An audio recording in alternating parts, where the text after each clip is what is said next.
Hello guys and welcome to today's video. Dans cette vidéo, on va parler du présent simple en anglais parce que je remarque que les élèves font souvent des erreurs avec ce temps-là, alors que le présent simple, il est simple. Ok.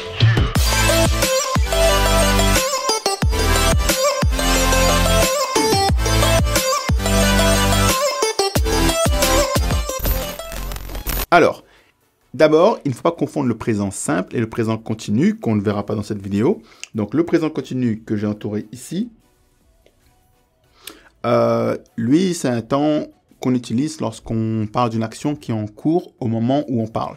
Si vous voulez en savoir plus sur le présent continu, cliquez sur le lien que vous voyez apparaître quelque part, parce que j'ai déjà fait une vidéo là-dessus. Dans cette vidéo, on voit le présent simple. Donc, avant de voir comment on le construit et les erreurs, les grosses erreurs à éviter, on va voir pourquoi on l'utilise déjà en anglais. Là, vous avez un exemple déjà. I often play football on Sundays. Donc, je joue souvent au football le dimanche. Donc là, on l'utilise, comme c'est écrit ici, pour une habitude. Vous voyez l'adverbe de fréquence ici, often, qui veut dire donc souvent.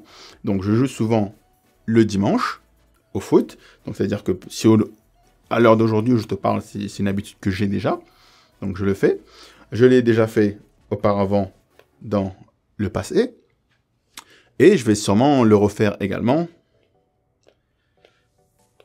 dans le futur. Donc là, on parle d'habitude. Et quand on parle d'habitude, avec le présent simple, on utilise souvent les adverbes de fréquence que vous connaissez. Donc là, on en a vu qui est donc often, souvent. Il y a aussi always, toujours. Jamais. Never, etc. Sometimes, quelquefois, etc. Mais donc, avec ces fréquences, on utilise souvent le présent simple parce qu'on parle d'une habitude. On utilise le présent simple également quand on parle d'une vérité générale, d'un fait, c'est-à-dire quelque chose qui a été prouvé, qu'on ne peut pas nier. Par exemple, water freezes at 0 degree. Donc là, l'eau bout à 0 degré, c'est un fait, c'est prouvé, c'est comme ça. On utilise le présent simple. The earth is round. The earth is round. La Terre est ronde. Pareil, ça a été prouvé. On utilise le présent simple parce que c'est une vérité générale. Autre situation, on utilise le présent simple quand on parle d'une situation qui est permanente. Donc, par exemple, Mary works in this bank. Donc, Marie travaille dans cette banque. Donc, elle travaille tous les jours. Comme moi, je dirais, I am an English teacher. Donc, je le suis, c'est permanent. J'utilise le présent simple. Autre cas, on utilise le présent simple quand on parle des horaires. Que ce soit emploi du temps, que ce soit les horaires du métro, du bus, de l'avion. The next lesson starts at 8 a.m. Donc là, le prochain cours commence à 8 heures. On utilise le présent simple. Pour les directs, donc si vous regardez un match de football, on dira souvent, le commentateur dira « The defender tackles the striker and takes the ball ». Donc le défenseur tacle l'attaquant et prend la balle. Pour les notices, également, tout ce qui est notice, tout ce qui est mode d'emploi, ça sera au présent simple. Dans les journaux également. Et enfin, quelque chose qui nous intéresse beaucoup, les verbes de goût.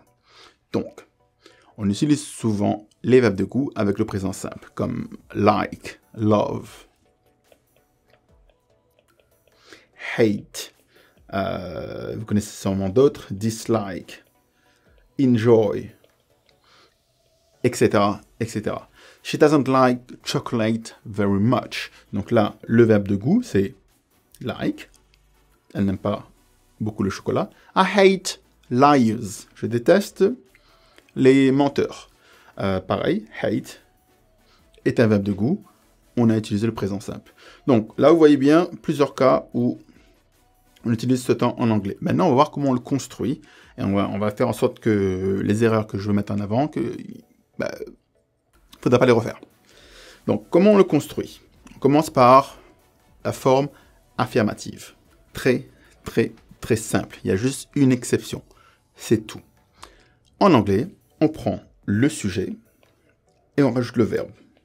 Maintenant, le verbe, dans tous les cas, sauf un, on va voir après, dans tous les cas, sauf un, le verbe, il n'est pas conjugué, on ne touche pas. Je t'aime bien. Donc, le sujet, ici, c'est moi, I. Aimer, c'est like. On prend like, on écrit, c'est tout. I like you. I like you. D'accord? Je mange du pain. Sujet. I. Manger en anglais se dit eat. C'est tout. I eat bread. Maintenant, voici l'exception sur laquelle beaucoup se trompent. À la troisième personne du singulier, uniquement cette personne-là, il faut rajouter un S. Donc d'abord, la troisième personne du singulier, il faut reconnaître. Donc on a bien sûr le pronom he, she ou it. Maintenant, il se peut qu'on n'utilise pas he, mais le prénom de quelqu'un. Donc au lieu de dire he, on dira Paul. Au lieu de dire she, on dira Mary. Au lieu de dire it, on dira peut-être le chien. The dog, d'accord? Mais ça reste toujours la troisième personne singulier. À la troisième personne singulier, c'est la même chose. Sujet, verbe, mais il faut rajouter, donc celui-là je vais mettre en rouge, le S. Ce qui donne donc, she likes me. Troisième personne, on met le S. Pour les autres personnes, c'est juste le verbe, sans rien ajouter à quoi que ce soit. Du coup, on va garder ce même procédé pour la négation, mais avec une petite complication. Alors, la négation, vous voyez bien que si on compare ici et ici, il y a quelque chose qui change. Donc déjà, il y a ça qui change. Le do. Do, vous voyez, do, on dit que c'est un auxiliaire, mais vous voyez ça comme un genre d'outil. C'est un mot-outil qu'on a besoin pour faire la négation. C'est-à-dire que sans cet outil-là, on ne peut pas faire la négation. C'est comme si, sans un marteau, je ne peux pas utiliser le clou. Là, c'est pareil. J'ai besoin de faire la négation, j'ai besoin de l'auxiliaire do. Donc, je ne t'aime pas. Un procédé. Donc, le sujet, je, I. On rajoute l'auxiliaire, le mot-outil qu'on a besoin, do. Le not, parce que c'est bien sûr une négation. Et ensuite, vous voyez, j'ai mis BV. BV, en fait, ça veut dire base verbale. En gros, ça veut dire, en anglais, il y a deux infinitifs. Base verbale, c'est un des deux infinitifs. D'accord? Parce que on l'appelle aussi l'infinitif, infinitif, il n'est plus écrit. N'importe quoi. Infinitif sans le to. Parce que quand vous allez chercher un mot dans le dictionnaire, par exemple, chercher manger, souvent on va vous dire manger, c'est facile. Manger, c'est. Le dictionnaire vous dit to eat. To eat, ça c'est l'infinitif. La base verbale, c'est quand on enlève le to. Donc juste le mot. En gros, ça veut dire, de toute façon, vous prenez le verbe tel qu'il est, on rajoute rien. Donc, je ne t'aime pas. I do not, du coup, base verbale, le verbe nu, like you. I don't like you. Donc là, le do not est devenu don't, parce que vous pouvez bien sûr soit dire do not, ou soit dire don't. C'est la même chose, d'accord? Pourquoi maintenant il faut absolument comprendre le terme base verbale? Parce que à la troisième personne, pareil, il faut bien sûr, n'oubliez pas, rajouter le S, mais le S, on ne va pas rajouter au verbe, on va rajouter au mot-outil, à l'auxiliaire, do. Ce qui donne donc does. D'accord? Là, vous allez dire, il y a un E. Oui, il y a un E, parce qu'on ne peut pas dire D-O-S. On met D-O-E-S, does. Maintenant, vu qu'on a mis le S sur le mot-outil, sur do, qui devient donc does, on a mis le S ici, il ne faut plus rien rajouter au verbe ici. Donc, n'allez pas dire she doesn't likes you. Non, non, ça c'est faux. Et on va effacer d'ailleurs pour ne pas retenir l'erreur. Ça c'est faux. elle ne mange pas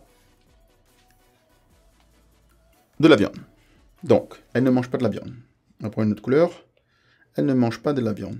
Elle. Elle, on se dit elle ou c'est she. Troisième personne. Ok. Donc, on va suivre la règle. Donc là, c'est bien sûr she. Elle ne mange pas de la viande. She. La négation.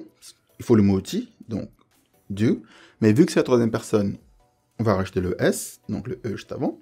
She does not manger. Eat.